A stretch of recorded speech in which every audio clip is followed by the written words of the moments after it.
뉴스 속 경제 이슈는 더 쉽고 깊게, 최신 고용 동향은 더 빠르게 전해드리는 고용브리핑 365 시간입니다. 조성흠 기자와 함께합니다. 어서 오세요. 안녕하세요. 네, 오늘 어떤 이슈가 있을까요? 네, 취업을 준비할 때 필요한 것은 실력만큼 더 필요한 것들이 있습니다. 네. 혹시 앵커님 어떤 건지 아시겠어요? 바로 정보 아닙니까? 아, 역시 잘 아시는군요. 네, 말씀하신 것처럼 바로 정보입니다. 내가 가고 싶고 또 지원하고 싶은 회사가 어떤 인재를 원하는지, 또 무엇을 맞춤형으로 준비해야 하는지, 이런 이론적인 것 말고 실전이 궁금할 때는 사실은 경험자에게 묻는 게 가장 빠르겠죠. 네, 이렇게 코로나19 전만 하더라도 혹시 이런 정보를 어디서 얻었는지 기억하세요? 과거에는 사실 대학 선후배를 만나서 면접관과 수험생 역할도 주고받으면서 정보를 얻기도 했는데요. 코로나19 이후에는 사실 이런 부분은 점점 보기 어려워지는 것 같습니다. 네, 맞습니다. 사실 이 취업 시장에서도 이렇게 대면으로 하는 게 좀 보기 힘들어졌는데 네. 이제는 이런 방법보다는 구글 미트, 줌 등을 통해서 비대면 면접 스터디를 진행하고요. 필요한 정보는 카카오 채팅방을 통해 얻는 경우가 많아졌습니다. 이게 바로 달라진 취업준비생의 단체 채팅방 추세입니다. 맞습니다. 라떼는 말이야 하는 분들 분명히 계실 것 같은데 확실히 코로나19 이후에는 좀 여러 부분이 많이 달라졌네요. 네, 그렇습니다. 이렇게 이 코로나 팬데믹은 취업준비생의 취업준비 전략도 완전히 바꿔놨습니다. 입사 희망 기업 취업준비 카톡 오픈 채팅방부터 찾는 것은 당연하게 여긴다고 합니다. 취업준비를 카톡으로 한다고 해도 과언이 아니게 된 건데요. 실제로 스펙업, 독지사, 그러니까 이 독지사라는 건 독하게 취업하는 사람들 같은 유명 취업 커뮤니티에 들어가서 채용 일정을 체크하고 또 관련 오픈 채팅방을 샅샅이 찾아본다고 합니다. 네, 결국 모든 길은 오픈 채팅방으로 통한다 이렇게 말해도 과언이 아니네요. 네, 그렇습니다. 굉장히 이 범위가 넓어지는 거죠. 익명 처리된 기업 인사 담당자가 나오는 유튜브 영상에서 사업부, 직무별 서류와 인적성, 면접 가이드를 들은 뒤에는요. 이 댓글을 통해서 스터디 모집 오픈 채팅방 링크를 타고 들어가기도 합니다. 카톡 검색창에 삼성이나 SK 등 인기 기업명을 검색해서 아무 방이나 들어갈 수도 있긴 한데요. 통상 이런 방들은 신뢰성이 낮다고 여기는 분위기라고 합니다. 또 아예 기업이 취업 준비생을 위해서 오픈 채팅방을 만들기도 합니다. 그러니까 기업에서 직접 나서서 이런 정보를 위한 오픈 채팅방을 만들어준다면 취업 준비생들 입장에서는 더 정확한 정보를 얻을 수 있어서 좋을 것 같은데요. 네, 아무래도 좀 더 큰 도움이 될 것 같습니다. 이렇게 캠퍼스 리크루팅을 나온 기업 인사 담당자들은 오픈 채팅방을 만들고 QR코드를 알려줍니다. 이곳에 접속하면 인사 담당자와 1대1 질의응답을 하며 정보를 얻을 수도 있는 것도 있고요.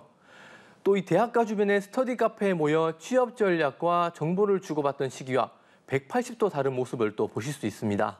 그러니까요. 스터디 카페에 모여서 이제 그룹 멤버들끼리 돈 모아서 스터디 카페 사용료 내고 이런 풍경은 이제 정말 과거가 됐네요. 네, 정말 몇 년 전인데 완전히 과거가 돼버렸죠.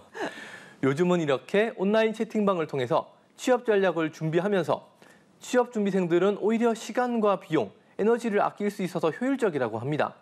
이 대면 스터디를 하면 모일 때마다 돈을 써야 되고 또 시간을 써야 하잖아요. 네, 그리고 이 조직 운영 과정에서 갈등도 있다 보니까 오히려 온라인 정보방이 더 선호되는 추세라고 합니다. 그러니까요. 분명히 좀 장점이 있어 보입니다. 그런데 이제 실전을 위한 면접 연습 이런 걸 할 때는 대면이 필요할 때도 있잖아요. 네, 그렇죠. 사실 이럴 때는 구글 미트, 줌 등을 통해서 비대면으로 면접 스터디를 진행하는 수험생들이 많다고 하는데요. 이 필기시험 합격자들은 오픈 채팅방에서 거주 지역, 신청 사업부 같은 기본 정보를 알려주면 면접 스터디 멤버들을 모집해서 새로운 채팅방을 또 만들고 거기서 구체적인 약속 시간과 장소를 정해서 모이고요. 또 기업들도 채용할 때 단톡방을 적극적으로 활용합니다. 유명 커뮤니티나 캠퍼스 리크루팅 오픈 채팅방에선 채용 기업은 물론 다른 업체의 인사 관계자들이 들어와 있는 경우도 굉장히 많다고 하네요.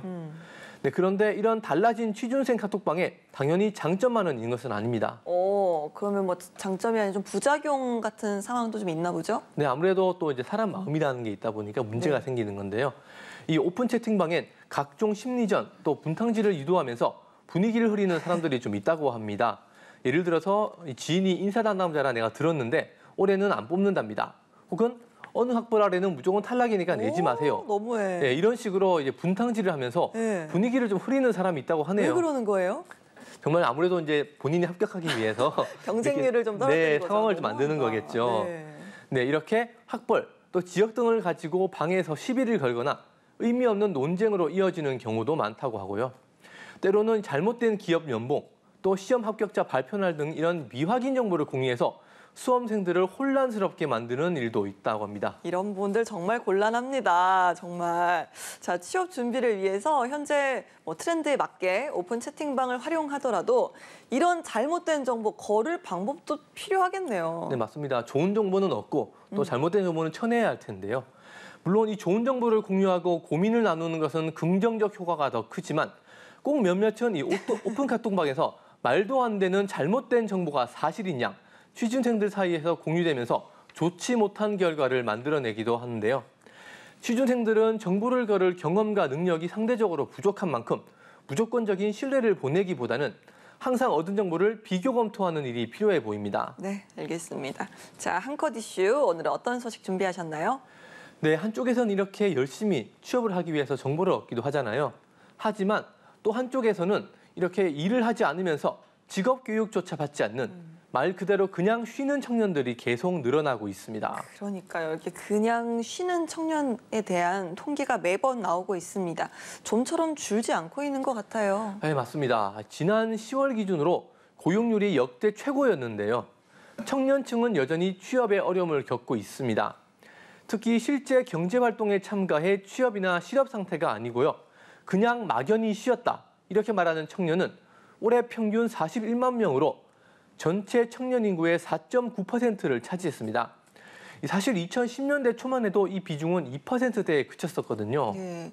자, 코로나19를 기점으로 또 재반등하고 있는 상황입니다. 역시나 내가 원하는 수준의 일자리가 없다라는 게 가장 큰 이유일까요? 네, 아마도 그런 것으로 보입니다. 아무래도 대기업과 중소기업 간 임금 격차가 큰 상황에서 수시 채용, 경력 채용이 확산하며 청년들에게 괜찮은 일자리가 줄어든 영향으로 분석됩니다. 그리고 문제는 더 따로 있습니다. 쉬었다라는 청년 중에서 1년 이상 쉰 비율이 44.2%까지 역대 최대 수준으로 늘면서 장기화 경향을 보이고 있습니다. 네. 자, 이렇게 청년 니트족들이 늘어나는 건 개인적인 불행도 크지만요. 또 더 크게, 또 더 멀리 보면 국가의 잠재 성장률이 떨어지는 그런 부작용도 우려할 수밖에 없지 않나요? 네, 그렇죠. 정부도 많이 좀 우려를 하고 있는 상황인데요. 네, 그렇기 때문에 정부도 청년층의 노동시장 유입을 촉진하기 위해서 1조 원 가량을 투입하겠다고 밝혔습니다. 우선 재학생들에겐 인턴십과 자격시험 응시료 50% 지원 혜택을 주고요. 또 재직 청년들에게 심리상담과 조직문화 프로그램을 지원하기로 했습니다. 또 고립은둔이나 가족 돌봄 청년에겐 금전적 혜택도 주겠다는 계획을 내놨는데요. 하지만 이런 지원책들이 얼마나 효과를 낼지는 사실 미지수입니다. 그냥 쉬는 청년 대다수가 월급이 많고 또 복지가 좋은 대기업만을 선호하고 있기 때문입니다. 그렇다 보니까 단순히 취업만을 위한 지원책이 아닌 종합적인 청년 대책이 나와야 한다는 목소리가 높아지고 있습니다. 네, 알겠습니다. 자, 여러분은 코로나19 이후 달라진 취업 준비 트렌드에 적응해서 준비를 해 나가고 계십니까? 혹은 아무런 이유 없이 그냥 쉼을 택한 상황입니까? 어떤 선택이든 여러분의 더 나은 내일을 응원하겠습니다. 조성음 기자와 함께했습니다. 고맙습니다. 감사합니다. 지금까지 고용브리핑 365였습니다.